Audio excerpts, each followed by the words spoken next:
Khumbula ukuba utyibiliko sisakhono sokufunda ngocoselelo ngesantya esichanekileyo, imvakalo-zwi nentsingiselo kwimvakalelo. Ukufunda ngokutyibilika kubaluleke ngakumbi xa kufundwa isicatshulwa. Xa umfundi ekwazi ukufunda ngokutyibilika, ithetha ukuthi asisadingeki isakhono sokucazulula yaye ukwizinga ngoku lokugqila kwintsingiselo yetekisi. Kubafundi abanomcelamngeni kwisakhono sokufunda ngokutyibilika, titshala, sebenza nabo rhoqo kumaxesha amafutshane. Titshala, dibanisa le misebenzi xa kusenziwa ufundo ngamaqela ngoncedo lukatitshala. Ukufunda ngokuvakalayo. Xa umfundi efunda ngokuvakalayo, kubalulekile ukuba abonise umzekelo omhle wokufunda ngokutyibilika. Njengoba wena titshala ufunda ngokuvakalayo nje, abafundi bafunxa indlela osebenzisa ngayo imvakalo-zwi, isantya nenguqu kulwimi. Ngenxa yoko, kubalulekile ukufundela abafundi ngokuvakalayo yonke imihla. Ungakhetha imizuzu eli-15 ukuya kwimizuzu engama-20. Bantwana bam, usuku soluphela ngoku kwaye beniziphethe kakuhle kakhulu, niyaqonda? Ngoku ndicinga uba mandinifundele ibali kuba beniziphethe kakuhle. Nimamele ke, niyeva? Ibali ithatha uSipho noNosipho baphoxa umama wabo. Sisihloko sebali eso. Usapho lakwaNgwenya lwalunamawele, uSipho noNosipho. Ayemahle, ethandeka kakhulu la mawele, kodwa ayinesigezo kwaye ingakhathali. Sipho noSipho wabiza unkosikazi Ngwenya. Amawele abaleka ukuya kunina. Siyeza, umakazi wenu uyagula, ndisaya kumbona. Ndiza kubuya emva kweeyure ezimbini. Ndicela nikhuphe inyama kwisikhenkcezisi. Ndifuna ukuyipheka namhlanje ebusuku. Ukufunda ngokwamabinzana. Ukufunda amabinzana kukuhlanganisa iziqwenga ezithile zamagama anentsingiselo endaweni yokufunda igama negama, njengale ndlela abafundi abasaqalayo abafunda ngayo. Ngoko ke, umfundi osaqalayo ukufunda angafunda isivakalisi ngolu hlobo: umama kaThando uthengele umakhulu iswekile nobisi. Nceda abafundi bachonge amabinzana, ngamanye amazwi iqela lamagama anentsingiselo ethile kwisivakalisi. Bafunde amagama ngolu hlobo lulandelayo: umama kaThando uthengele umakhulu iswekile nobisi. Eyona ndlela echanekileyo yokufundisa esi sakhono ukusebenzisa isikhombisi ukwenza irhintyela ngaphantsi kwamagama afanele ukufundwa ehlangene. Umzekelo, umama kaThando uthengele umakhulu iswekile nobisi. Sibongiseni, ndifuna undifundele ezi zivakalisi. Uyawuqala kwesi uyophuma kwesokugqibela. Khawundifundele ke. Usoloko esebenza echwayitile. Uthi livila elisebenza liqumbile. Usisi yena uqumbile uphethwe luchwane. Uyathandwa luchwane ebusika. Ndiyathandaza lungandifumani. Ufuneka mnandi kakhulu. Izivakalisi xa sizifunda ziba nentsingiselo xa siwahlanganisa amagama athile njengalapha. Siqale apha, usoloko esebenza echwayitile. Uyalibona? Wahlanganisela amagama usoloko esebenza echwayitile. Uyabona? Usoloko esebenza enjani? Echwayitile. Uyayibona? Masize kweli. Usisi yena uqumbile. Uyabona usisi uqumbile? Uqunjiswe yintoni? Usisi uqumbile kuba kaloku usisi uphethwe luchwane.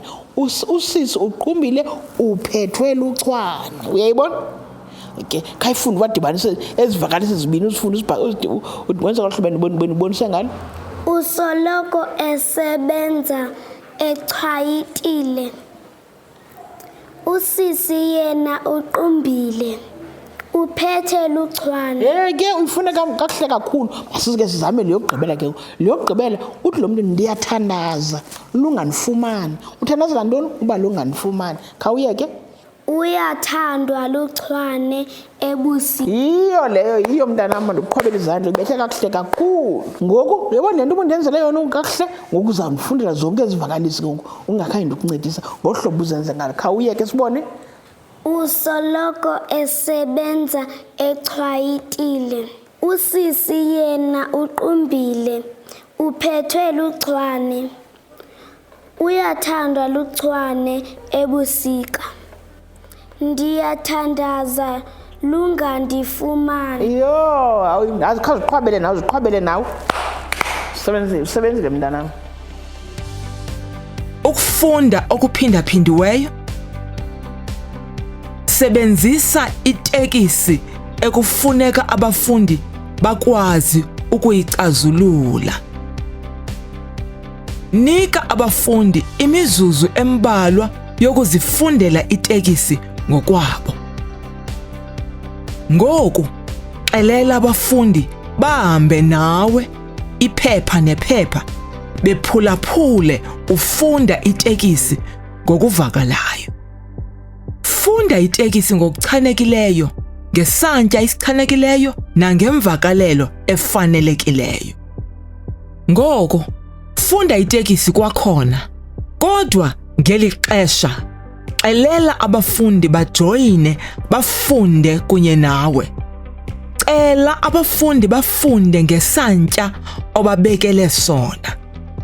Cela abafundi bafundele ezantsi bengangxoli ukuze bakuve xa ubakhokhela. Xelela abafundi balandele imvakalelo yezwi lakho. Ekugqibeleni, biza abafundi abohlukeneyo okanye amaqela bakufundele iziqendu zetekisi ngokuvakalayo. Kwakhona kufuneka bajolise ekufundeni ngokuchanekileyo, ngesantya esisiso nangemvakalelo efanelekileyo abazifunde kwizifundo ezimbini zangaphambili. Kulumkele ukusebenzisa obu buchule ngokugqithisileyo. Khumbula, ukunqaya itekisi ayikokufunda ngokutyibilika. uMajeke nomthi wembotyi. Kudala kwakukho inkwenkwe eyayibizwa ngokuba nguMajeke. uMajeke wayehlala nomama wakhe, wayengenatata. Ngoko wayesaphila utata wakhe, isigebenga esikhohlakeleyo saba uhadi lwakhe nesikhukukazi sakhe sasibeka amaqande egolide.